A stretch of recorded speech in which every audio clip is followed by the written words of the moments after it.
com a paz do Senhor. Aleluia. Eu aprendi, irmãos, nesse pouco tempo de caminhada, pastor Daniel, que auxiliar, Deus levanta. Diácono, Deus levanta, pastor Daniel. Presbíteros, Deus levanta. Evangelista, Deus levanta. Pastor, Deus levanta. Regente, Deus levanta. Líder de ciclo de oração, Deus levanta. Líder de jovem, Deus levanta. Bispo, Deus levanta. Mas adorador de verdade, Deus está comigo.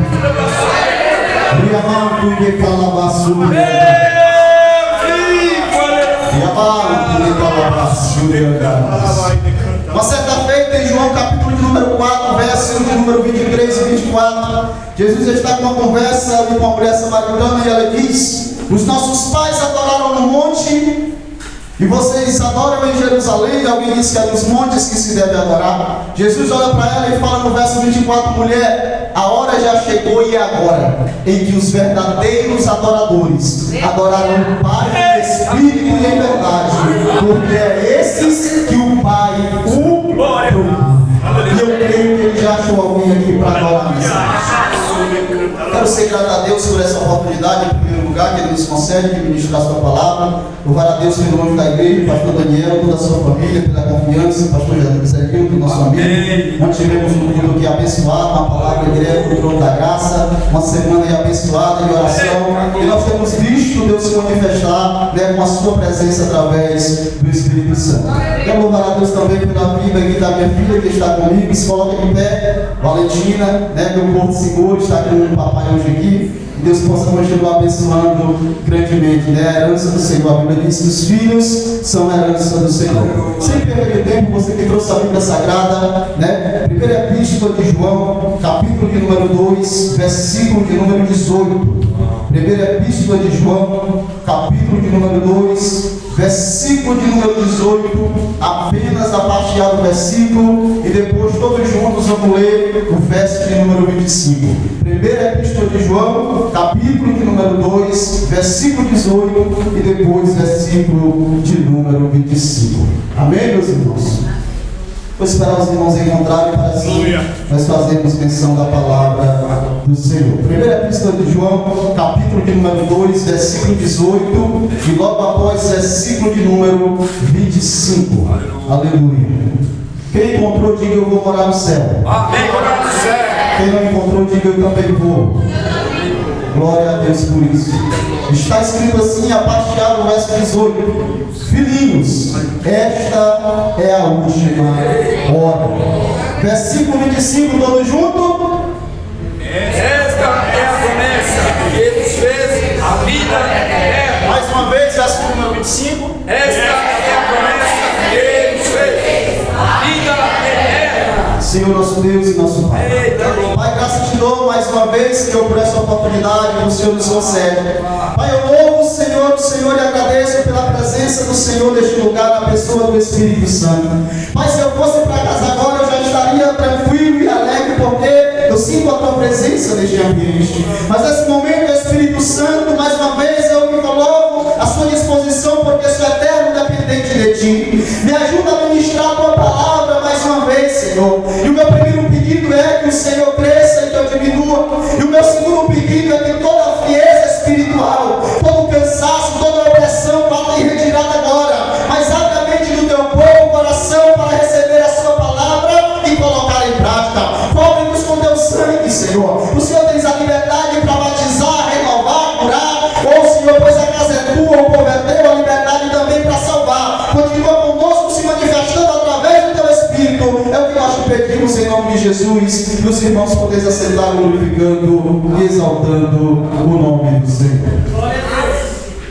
Um texto, acredito que não tão conhecido pelos irmãos, né? Mas um texto bem edificante para cada um de nós que lemos, né? E fazemos o principal, que é praticar a palavra de Deus.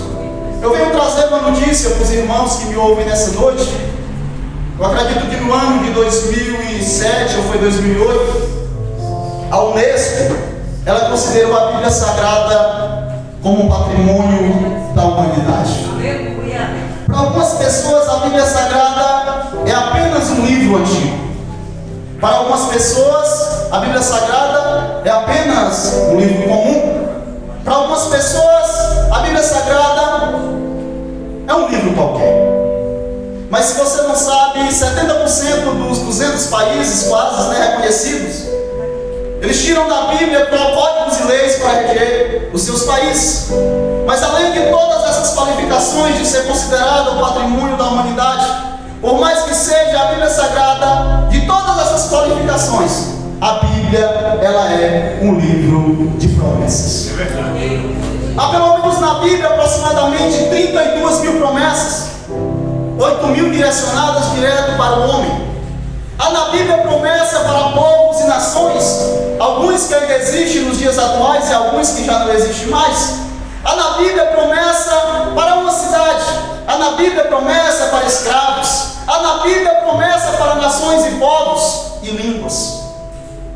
E essas promessas, elas se dividem em 3 classes e em 3 grupos, como você quiser chamar.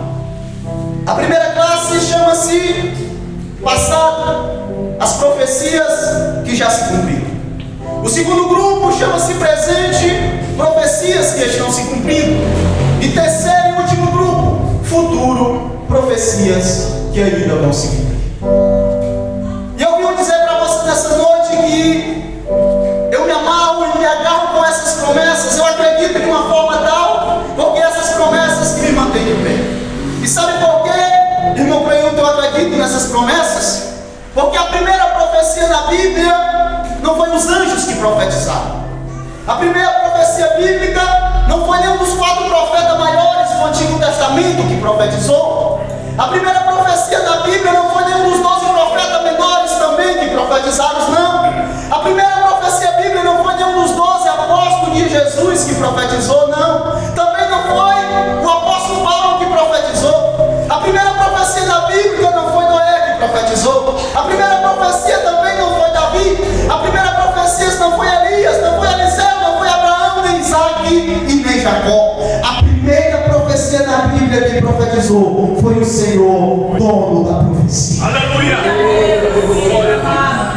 E nessa noite eu quero falar rapidamente de 3 promessas que mudou a minha história, a tua vida e a minha vida, e é por causa dela que nós estamos nessa noite. Glória a Deus. A primeira profecia da Bíblia foi o próprio Deus que profetizou. Aleluia. Deus cria todas as coisas por intermédio da sua palavra. Mas no 6º dia, quando Ele vai criar o homem, Ele faz uma reunião no céu, chama o Filho e o Espírito Santo e diz: vamos fazer o homem a nossa imagem segundo a nossa semelhança. Foi a única coisa que Deus colocou a mão para fazer. Todas as coisas Ele dizia: haja luz e houve luz, haja firmamento e houve firmamento. Mas na hora de criar o homem, Deus coloca a mão no barro e sopra fogo de vida sobre o homem, e esse mesmo passa a ser alma vivente. Glória a Deus. O texto de Gênesis diz que Deus coloca esse homem no jardim para governar, para cuidar, para lavrar a terra. E Deus olha para o homem, para a sua adjuntora, e diz: vocês podem comer de toda a árvore do jardim, só não da que está no meio do jardim. Deus cria o homem a imagem, a sua semelhança, para viver uma eternidade ao seu lado. O desejo de Deus sempre foi ter o homem que Ele criou ao seu lado. O desejo de Deus foi sempre ter o homem que Ele criou em comunhão com Ele, lado a lado, andando com esse homem. O texto diz que todos os dias, na viração do dia, Deus descia no jardim e conversava face a face com Adão. Ou seja, Deus tinha uma intimidade, um relacionamento com o homem, porque Deus é um Deus de relacionamentos. Mas uma certa feita, Deus desce no jardim e Adão não está no lugar do encontro. Adão não está no lugar que era para ele estar. E Jesus diz: Adão, onde tu estás? E Adão diz: Senhor, eu ouvi a tua voz soar no jardim e me escondi porque estava mal. O texto diz que o homem pega e agora abre-se os olhos e agora é conhecedor do bem e do mal. O texto vai nos dizer em Gênesis 3 que agora o homem e a sua mulher estão nus, e colocam folhas de figueira e faz um avental para cobrir a sua nudez. Ele imaginava na sua pequenez que a folha da figueira era o suficiente para cobrir o seu pecado. Adão pensava que, dando o seu jeitinho brasileiro, ia voltar novamente a ter comunhão com Deus, ia voltar novamente a ter um relacionamento com Deus. E quando Deus chega e vê Adão naquela situação, o Criador poderia dizer: não está tudo certo, Mas o texto diz, pastor Zé Nilton, que o próprio Deus mata um cordeiro, tira a pele daquele cordeiro e faz vestes para Adão e Eva. Era Deus transmitindo uma mensagem para a humanidade, dizendo: não é a folha da figueira que vai trazer a comunhão novamente do homem para comigo, não é a folha da figueira que vai trazer o homem de volta ao jardim, mas somente o cordeiro de Deus que vai ser morto pelo pecado da humanidade.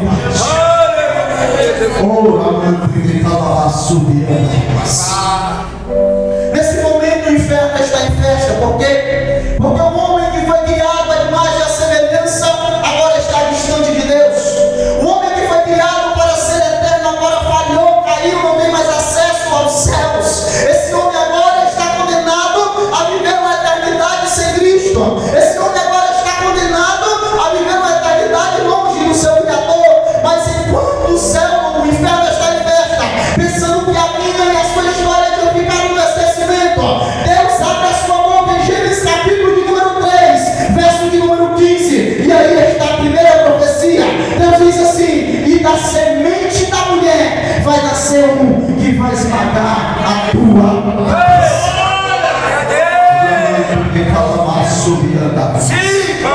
Deus estava dizendo: por mais que o homem tenha errado, por mais que o homem tenha falhado, eu vou enviar um que vai trazer o homem de novo à minha presença.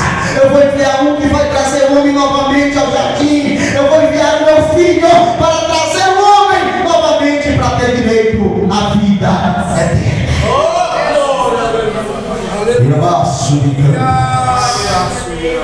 Quando nós olhamos, nós não podemos e não temos palavras para descrever tamanho amor.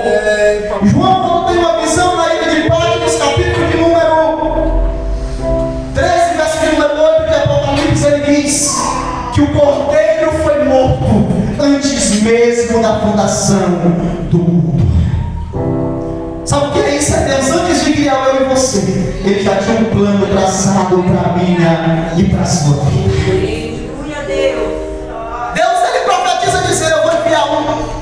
O texto diz que quando Adão peca, Deus volta para o trono e nunca mais desce no jardim. Ele tira o homem do jardim e coloca anjos para cuidar do jardim.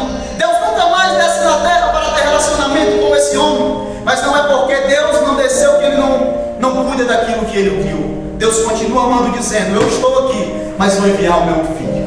Aleluia. Pastor Daniel, se essa profecia fosse nos dias atuais, muita gente não acreditava. Porque Deus disse: da semente da mulher vai nascer um. E todos nós que estamos aqui nessa noite, acredito eu que somos sabedores que mulher não tem semente. Todos nós que estamos aqui nessa noite, nós somos um resultado de uma junção carnal entre o nosso pai e a nossa mãe. Ou seja, o macho lança a semente na fêmea e ela passa a gerar aquilo que não existe.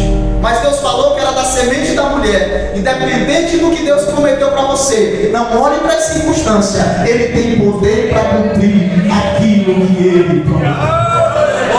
Eu estou pregando nessa noite para pessoas que não acreditam mais nas promessas. Deus diz: eu vou te fazer um pregador da minha palavra. Mas ele olha e diz: mas eu não tenho essa capacidade. Eu não tenho curso teológico, eu não sou presbítero, eu não sou evangelista. Deus está dizendo que não precisa de situações para cumprir aquilo que Ele te prometeu. Dorme em paz, tranquila. Deus vai fazer aquilo que Ele te prometeu. Aleluia! Mas o que me chama a atenção, pastor Daniel, é a organização de Deus. É a organização dos céus. Deus disse que era uma mulher, mas Deus não disse, irmão Cleilson, de onde era esta mulher, que jeito era esta mulher, de onde era essa mulher. Deus só disse que era uma mulher. Mas Deus é um Deus que trabalha, irmão. Deus não é um Deus de confusão. Deus é Deus organizado. Deus disse que era uma mulher, mas com o passar de 700 anos depois, Ele levanta um homem por nome de Isaías. Isaías escreveu no seu livro, no capítulo de número 7, verso de número 14, ele vai dizer, pastor Zé, uma das características desta mulher. Ele disse: e a virgem conceberá um filho, e esse será chamado Emanuel, que livrará do seu povo do seu pecado. A primeira promessa que mudou a minha e a sua história foi a vinda de um Salvador. Porque se Ele não tivesse vindo, você não estaria aqui nessa noite para adorar e para glorificar. Se Ele não tivesse descido para morrer no meu e no seu lugar, nós estávamos perdidos. Mas Deus disse: é da semente da mulher. É da mulher que vai nascer um. Mas agora Isaías vai dizer uma das características desta mulher. Isaías vai dizer: e a virgem conceberá. Todas aquelas mulheres que não eram virgem agora estão descartadas do plano da promessa. Eu imagino elas dizendo: não vai ser eu a que vai trazer o Salvador do mundo. Agora quem está dentro da promessa eram só aquelas que eram virgem. Mas agora qual a dúvida, irmão Francisco? De onde é essa mulher que vai trazer o Salvador? Aonde é que essa mulher mora? Qual é a cidade? Qual é a sua nacionalidade? Mas Deus é um Deus que trabalha conforme a sua vontade. Passa-se mais algum tempo e Deus vai dizer de onde é essa mulher. Deus levanta mais um profeta por nome de Miqueias. E Miqueias, no seu capítulo de número 5, verso de número 2, ele vai dizer que qual é a cidade que essa mulher mora. Ele profetiza dizendo: e tu, Belém, tu não serás nenhuma das menores, porque de dentro de ti há de nascer o Salvador da humanidade, a saber, o Cristo, o Senhor. Aleluia! Deus disse que era uma mulher, Isaías disse que era uma virgem, mas Miqueias vai dizer a cidade desta mulher. Passa-se muito tempo e a promessa não se cumpre. Algumas pessoas já não acreditavam mais. Talvez você está aqui nessa noite, talvez tem 5 anos, 10 anos que Deus te prometeu e ainda não se cumpriu. Mas eu quero te dizer algo nessa noite para tu confortar o teu coração. Por mais que você pense que está custando, Deus só chega na hora certa e na hora exata. Passa-se muito tempo e o texto de Mateus, capítulo de número 1, verso de número 18 em diante, vai dizer, pastor Daniel, que em Belém havia uma mulher por nome de Maria, e essa mesma estava desposada do seu futuro esposo por nome de José. O texto vai dar algumas referências dizendo que este homem era justo e temente a Deus. O texto diz que eles ainda não tinham coabitado, ainda não tinham se conhecido, estavam se preparando para casar. Só que de repente Maria aparece grávida, e o texto diz que agora o seu futuro esposo, por ser um homem de boa fama, ser um homem justo, ele pensa em abandonar Maria secretamente para não gerar escândalo. Ele pensa em abandonar a sua futura esposa, porque ele pensa em seu coração: não tem condição dessa mulher estar grávida. Nós nunca tivemos um relacionamento, nunca coabitamos, mas eu falei que Deus é um Deus organizado. Deus disse que não era da semente do homem, porque o homem é enganoso. Deus disse que era da semente da mulher, por intermédio do Espírito Santo. Mas Deus é tão organizado que enquanto José pensa em abandonar Maria, capítulo de número 1, verso de número 19, Deus envia um anjo a José dizendo: não temas tomar Maria por tua esposa, porque o que está gerado nela não é da semente do homem, mas o que está gerado no ventre de Maria é por intermédio do Espírito Santo de Deus.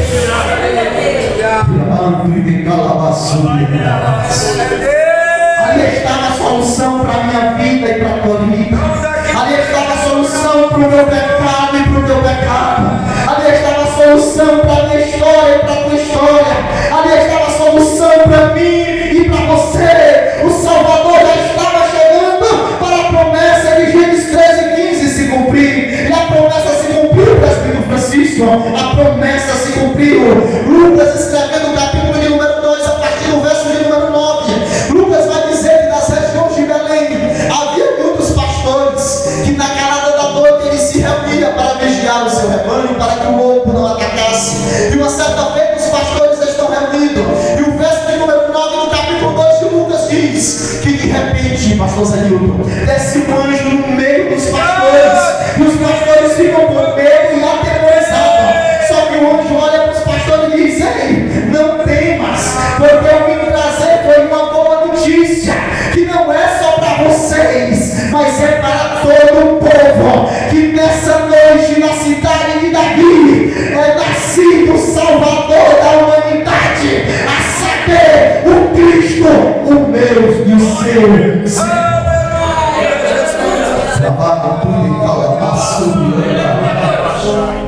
Ali estava a solução para a minha história e para a tua história.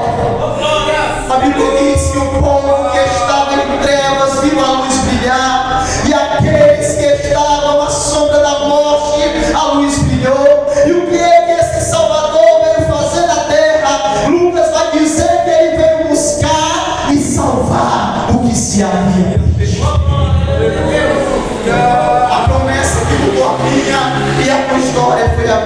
o Salvador. Ele veio para nos libertar do pecado e para nos dar a vida eterna. A promessa se cumpriu, irmão Francisco, se cumpriu no mesmo capítulo de número 2. Lucas escrevendo a partir do verso de número 25, ele vai dizer que em Jerusalém havia um homem por nome de Simeão. Esse mesmo era sacerdote, já estava velho, avançado em idade, e o Espírito Santo lhe fez uma promessa, que ele não morreria sem antes ver o Cristo Salvador. O texto diz que no 8º dia da semana após Jesus nascer, como era o costume judaico, Maria e José pegam Jesus para apresentar no templo, e o mesmo Espírito que fez a promessa a Simeão conduz Simeão até o templo. Quando Simeão chega no templo, ele vê Maria e José apresentando Jesus. Simeão pega Jesus nos braços, olha para o céu e diz: Senhor, agora tu pode despedir o teu servo em paz, porque os meus olhos, Senhor, viram a tua salvação. A promessa se cumpriu. O Salvador veio para mudar a minha e a sua história. A promessa se cumpriu, irmão Francisco, se cumpriu. João escrevendo no capítulo de número 1, verso de número 14, ele diz, pastor Zé Nilton, que o Verbo se fez carne e habitou entre nós, e nós vimos a sua glória, a glória do unigênito, cheia de graça e de verdade.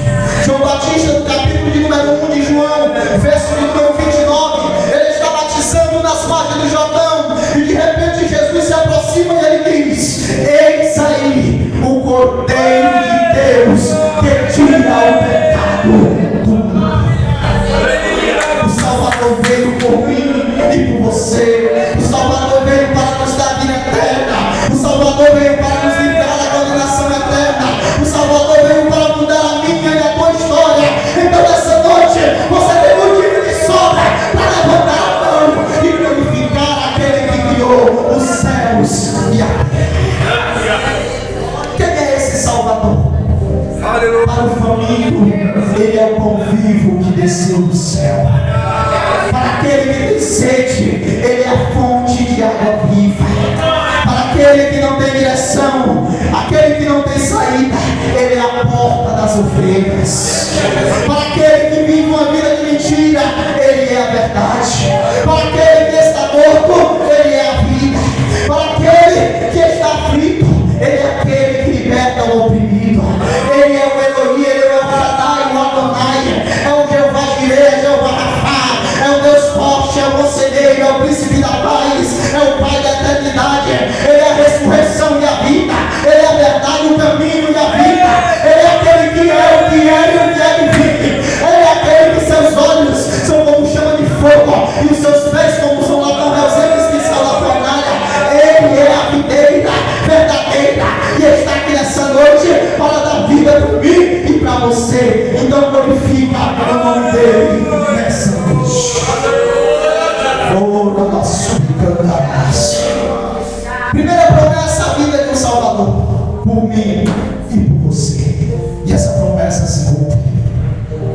Jesus aos seus 30 anos desce, é batizado por João, convoca 12 discípulos e começa o seu ministério terreno.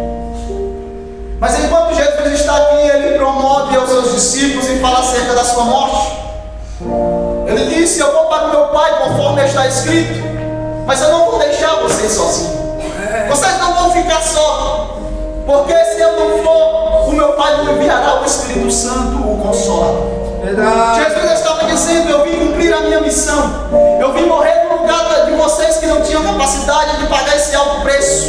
Eu vim, mas ao descer um dia eu vou ressuscitar. E após ressuscitar eu vou voltar para o céu. Mas ficar em Jerusalém até que do alto sejamos revestidos de poder. Aleluia! A segunda promessa é que mudou a minha história, a sua história, a história da igreja. E essa promessa que nos manteve de pé até agora foi a vida do Espírito Santo sobre a igreja. Foi o derramado do Espírito Santo. Porque já há muito tempo atrás essa promessa foi prometida pelo profeta Joel, no capítulo número 2, verso 28. Ele diz que nos últimos dias seria que o Senhor derramaria o seu Espírito sobre toda. Que os seus filhos e as vossas filhas profetizarão. Os vossos velhos teriam sono, né? E os vossos jovens sonharão. Jesus é morto. E quando está na cruz do Calvário, no capítulo de número 27 de Mateus, versos 50 e 51, o texto diz que Jesus clama em alta voz e entrega o Espírito. E o véu do templo se rasgou ao meio, de cima a baixo. Quando o véu se rasga de cima para baixo, é Deus mandando uma mensagem para a terra, dizendo: novamente o céu tem ligação com a terra, e a terra tem ligação com o céu. Novamente o homem tem acesso a Deus, e Deus tem acesso ao homem, porque o véu do templo se rasgou. Jesus ressuscita. E o texto diz, pastor Daniel, que Jesus, antes de ser levado aos céus, ele convoca os seus discípulos e diz: ficai em Jerusalém, até que do alto sejais revestidos de poder. Não se ausente da cidade, porque o meu Pai vai enviar a promessa. O texto diz que cerca de 500 pessoas estão olhando Jesus subir e ser levado para o céu. E enquanto eles estão olhando, Atos capítulo de número 1, verso de número 11, diz que dois varões, em alguns textos vai dizer que dois anjos chegam e diz para aquele povo e diz: varões galileus, por que vocês estão olhando para cima?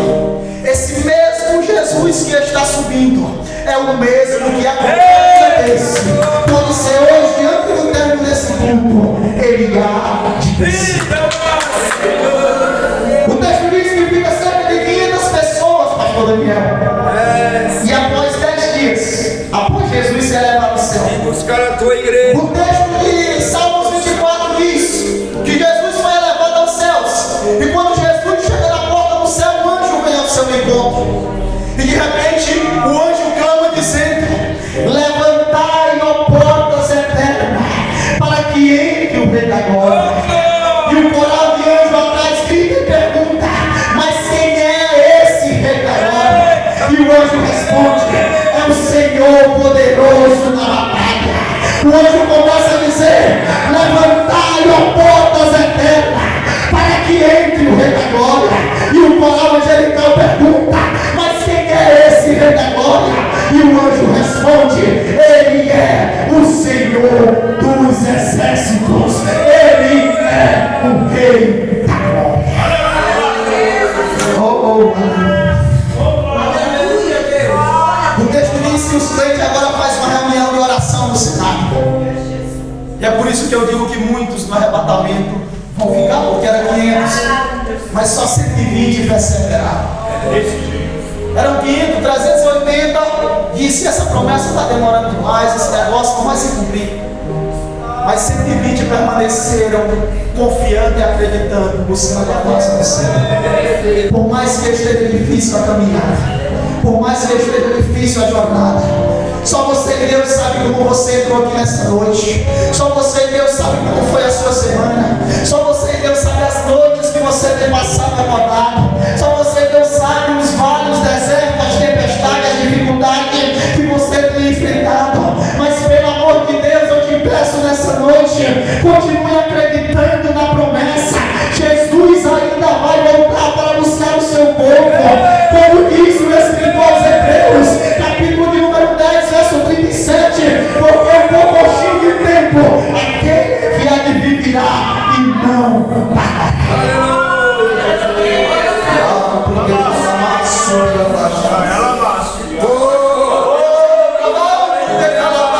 Desanima não, crente.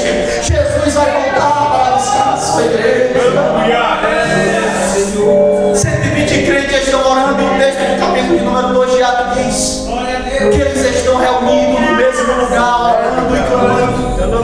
E de repente veio do céu um som de um vento impetuoso que encheu toda a casa. E todos foram cheios do Espírito Santo e falavam em outras da sua própria língua, conforme o Espírito Santo lhe concedeu. Deus derramou o seu Espírito Santo, se cumprindo o que está escrito em Joel. Quer ver uma coisa? De repente esses homens estão cheios do Espírito Santo, e alguém se levanta e diz: porque esses homens estão embriagados a esta hora do dia. Pedro se levanta e diz: estes homens não estão embriagados, mas estão cheios do Espírito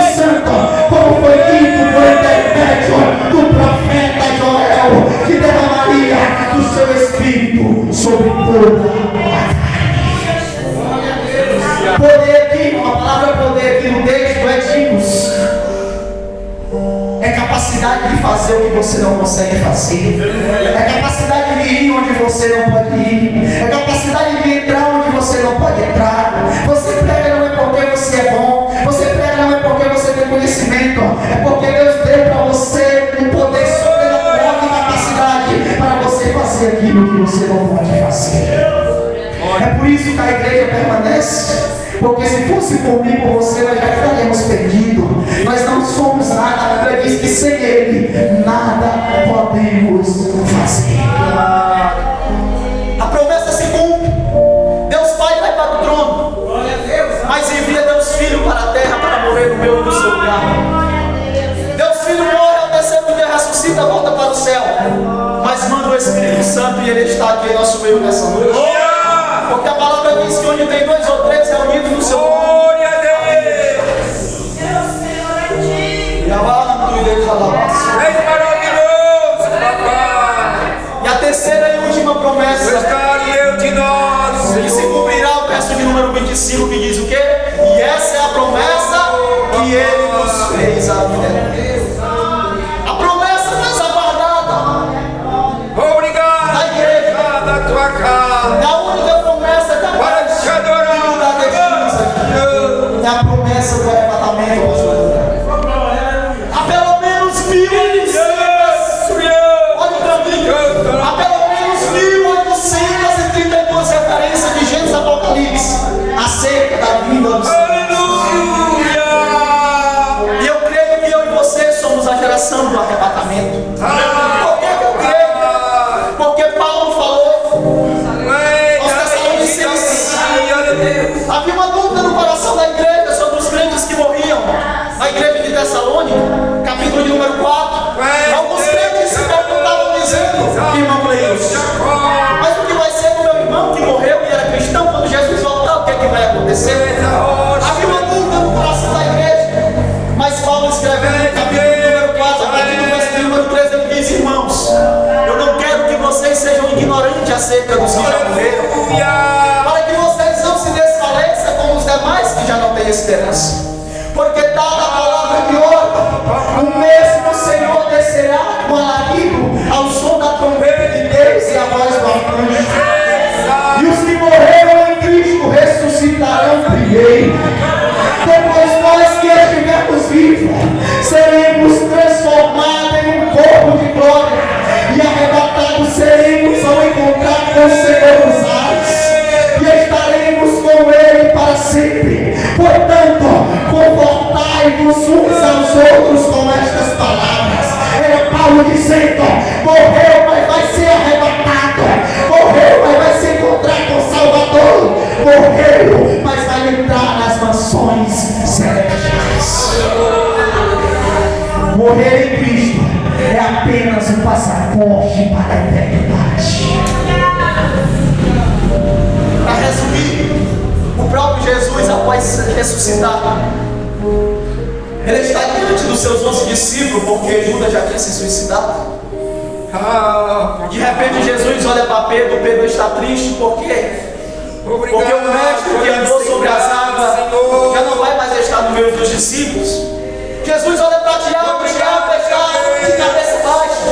Por que, irmão Francisco? Porque o mestre que chegou lá em Betânia, no túmulo de Lázaro, disse: Lázaro, sai para fora. Já não vai estar mais no meio dos discípulos, porque vai voltar para o Pai.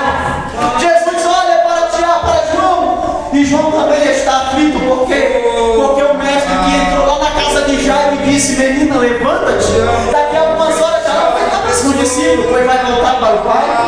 Eu imagino André também angustiado. Por quê? Porque o mestre que transformou água em vinho no casamento em Caná da Galileia já não vai mais estar com eles. Eu acredito Jesus olhando para Bartolomeu triste. Por quê? Porque o mestre que chegou da cidade de Naim e ressuscitou o jovem já não vai estar com os discípulos. Por que os discípulos estão tristes, presbítero Francisco? Porque o mestre que multiplicou o pão para 5.000 homens, para crianças e mulheres, já não vai estar no meio deles. Mas enquanto os discípulos estão de cabisbaixo, enquanto os discípulos estão angustiados, Jesus olha para eles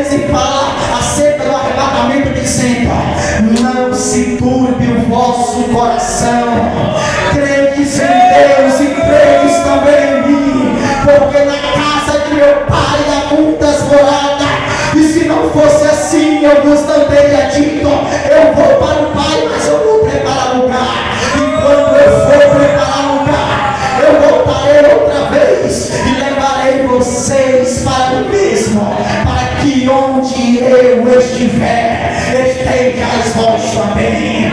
Essa é a promessa que nos motiva a caminhar, essa é a promessa que nos motiva a cantar, essa é a promessa que nos motiva a andar em meio às lágrimas, em meio às feridas, em meio às cicatrizes, em meio ao deserto, em meio à tempestade. A promessa do arrebatamento ainda que nos mantém de pé nesse mundo de horror.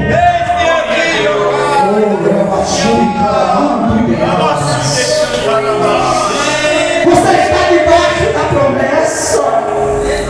Você não é qualquer um.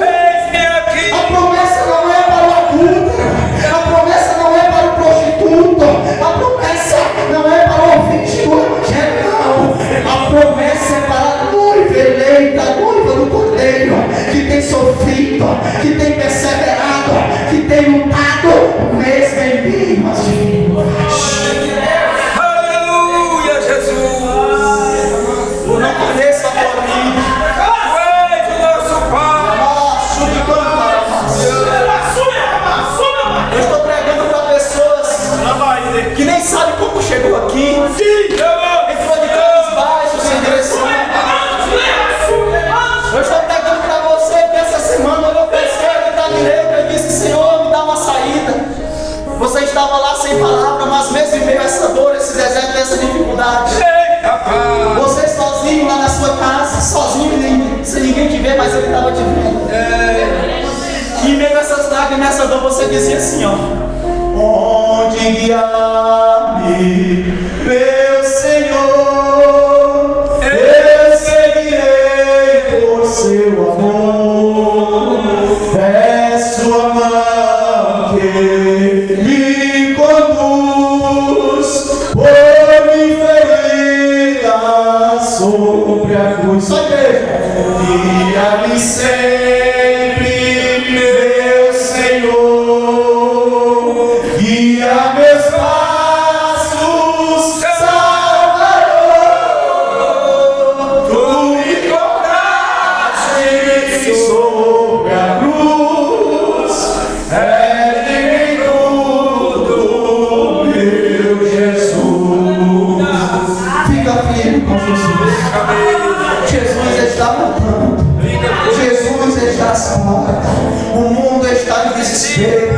Não sentimos mais vontade de assistir um telejornal, porque a notícia é violência, é sangue derramado, é angústia, é escândalo, é guerra, é terremoto, é enfermidade, é pandemia. Mas enquanto o mundo está em desespero, a noiva do Cordeiro se alegra em saber que nós estamos prestes a viver e a desfrutar da maior promessa que existe dentro da Bíblia, chamado arrebatamento. Oh, sabe por que essa angústia? Sabe por que essas lágrimas? Sabe por que as feridas? Sabe por que a opressão? Sabe por que a calúnia? Sabe por que a fofoca? Sabe por que o disse-me-disse? Sabe por que essa luta? Sabe por que essa dificuldade? Só tem um porquê, Daniel. Quer saber? É porque nós ainda não chegamos em casa. A minha cidade e a sua cidade não é aqui. O apóstolo Paulo escreve aos Filipenses, capítulo de número 3, verso de número 20, ele diz: porque a nossa cidade, ela está no céu, de onde nós aguardamos um Salvador. Vou contar um pequeno testemunho aqui para encerrar. Havia um casal de missionários na Índia. Passaram cerca de 38 anos servindo o ministério. E depois de 38 anos eles tinham deixado suas casas, sua família, e estavam ali fazendo a obra do Senhor, ganhando almas para o reino, transformando vida através das suas vidas. Só que agora já estão bem de idade. O seu pastor presidente resolve trazer eles de volta para a sua casa, para descansar, trazer eles para a sede, para congregar ali e enviar um casal de missionários. E ali eles arrumam as suas malas para voltar para casa. E aquele casal coloca em seu coração dizendo: quando nós chegar lá no porto, na praia, a igreja vai estar lá para nos receber com faixa, aplausos, pelos 38 anos de serviço prestado na obra missionária. Eu imagino aquele irmão, aquela irmã imaginando receber um abraço do líder de missões, receber um abraço da líder do círculo de oração, do seu pastor presidente, dos obreiros, e dizer: valeu a pena. E agora eles voltam para casa, e quando ele está perto de chegar na praia, ele vê algumas pessoas de longe, começa a se alegrar, e um olha para o outro e diz: a igreja está lá para nos receber de braço aberto, a igreja está lá para nos agradecer. Só que quando eles chegam na praia, não era a igreja, o pastor presidente deles não está lá para receber eles, as irmãs do círculo de oração também não está, a mocidade, a convenção, os pastores não estão lá. E ali Satanás coloca uma tristeza no coração daquele casal, e aquele homem vai para a sua casa junto com sua esposa, angustiado. E quando ele chega na sua casa, ele olha para sua esposa e diz: eu não quero mais saber de igreja, eu não quero saber de ministério. 38 anos no campo missionário, não teve um irmão para vir me receber, para me dar um abraço, para me agradecer. E ele disse: eu não quero mais, eu vou dar uma volta para esfriar a cabeça. E a esposa dele ali cuidando de algumas coisas. Enquanto eu vou dar essa volta, tu pergunta para teu Deus se é isso que ele tem para nós. E aquele homem sai, cerca de uma hora ele volta, e chega e olha para sua esposa, e ela chorando, falando em mistério, e ele diz: e aí, falou com teu Deus? Ela disse: eu falei. E o que ele te respondeu? Que ela olha para ele sorrindo em meus lágrimas e me disse: ele disse que nós só estamos passando isso por uma causa. É porque a nossa pátria não é aqui, nós estamos em paz. Não espere que a recompensa do homem. Paulo escrevendo aos Coríntios, capítulo número 15, verso 58, ele diz: portanto, meus amados irmãos, continue sempre constante e abundante na obra do Senhor, sabendo que o vosso trabalho no Senhor não é vão. O homem não sabe como recompensar, mas o Senhor sabe. A promessa do arrebatamento é a terceira e última promessa que nos manda aqui. Sabia que para você entrar lá na balada você paga? Eu sei que tem alguém aqui que precisa ouvir isso. Para você entrar na balada você paga. Para você se alcoolizar você paga. Para você se prostituir você paga. Para você se drogar você paga. Diferente daqui, o amor de Deus é de graça. O perdão de Deus é de graça. A misericórdia de Deus é de graça. E a entrada no céu também é de graça. Para que tu vai pagar para ir para o inferno, se a entrada lá em cima ainda é de graça? Aleluia! Jesus está voltando. Jesus está voltando mesmo. Como está a minha vida e como está a tua vida? É noite de reflexão. Eu resumi a mensagem. É noite de autonase. O apóstolo Paulo, escrevendo aos Coríntios, ele diz: examine-se o homem a si mesmo.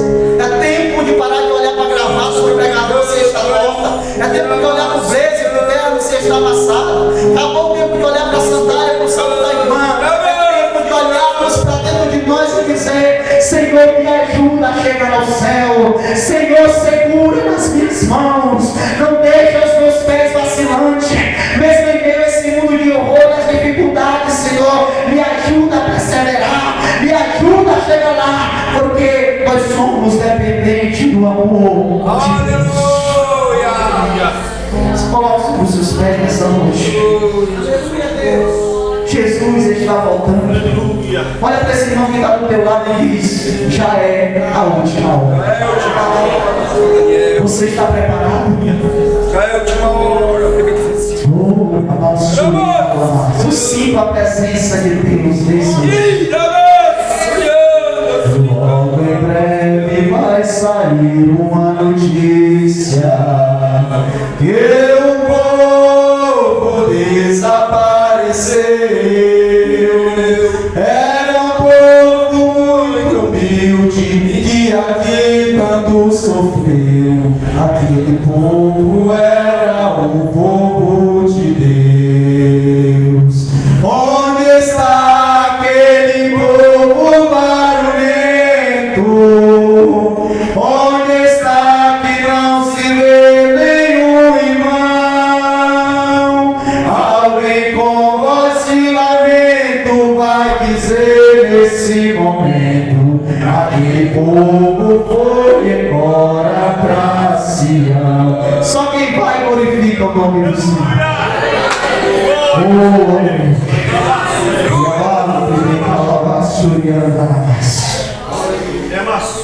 Tem alguém nessa noite que ouviu a palavra, que entendeu que só você só está aqui porque o Salvador veio morrer no meu e no seu lugar? Você que entendeu que Jesus está voltando e que você tem uma alma e que Ele quer que essa alma passe a eternidade com Ele. É com você que Deus está falando. Se tem alguém que quer se reconciliar com o Senhor aqui, essa noite vem aqui à frente. Nós vamos estar orando pela tua vida. Se tem alguém que quer renovar a aliança, que por alguma dificuldade no meio do caminho tropeçou, falhou, e sabe que se a trombeta tocar hoje, você não vai subir. É com você que Deus quer falar nessa noite. Foi com você que Deus direcionou esta palavra. É você que Deus quer que venha aqui à frente, irmãos. Porque vergonhoso não é vir aqui na frente e reconciliar a aliança. Vergonhoso é eu e você estar todo dia com a Bíblia debaixo do braço e no arrebatamento nós ficamos. Tem alguém nessa noite que quer aceitar Jesus? Tem alguém nessa noite que quer reconciliar com o Senhor? Se não tem, feche os seus olhos, coloca a mão no teu coração. Diga para Ele onde é a tua dor. Diga para Ele onde é a tua dificuldade. Diga para Ele o que é que está acontecendo. Fala tudo para Ele aí mesmo. Só você e Deus. Nós vamos interceder aqui por renovo agora. Nós queremos renovo. Nós queremos transformação de dentro para fora. Nós queremos vigor. Nós queremos desejo desenfreado pela presença de Deus. Então comece a falar com Ele aí agora. Senhor nosso Deus e nosso Pai, meu Deus, a tua palavra foi ministrada, Senhor. O Senhor me direcionou até aqui. E eu te louvo pelo que o Senhor fez neste lugar nessa noite. Eu sei que grandes coisas estão acontecendo no mundo espiritual. Espírito Santo, obrigado pela tua presença em nosso meio, que é real nesta noite. Mas nesse momento eu quero pedir, Senhor, meu Deus, da criança ao ancião que se encontra aqui nessa noite, vai tocando agora, meu Senhor, na planta do pé até o alto da cabeça. Vai visitando a mocidade, vai visitando os adolescentes, vai visitando os varões, vai visitando as irmãs, vai visitando os obreiros, vai visitando os anciãos, Senhor. Toca agora na planta do pé até o alto da cabeça. Renova esse irmão, renova essa irmã. Coloca desejo no coração, Senhor, para te buscar, para estar no centro da tua vontade, para estar no centro do seu querer, e que nós possamos estar atentos, Senhor, ao som da tua voz, para se ouvirmos o toque da trombeta. Continua abençoando esta obra, continua abençoando esta igreja, porque as portas do inferno não vão vir prevalecer contra a igreja do Senhor. Nos despede em paz, Senhor, e cobre-nos com teu sangue. É o que nós te pedimos, em nome de Jesus. E os irmãos glorifiquem e exaltem o nome do Senhor, e vai agradecer a tua vontade.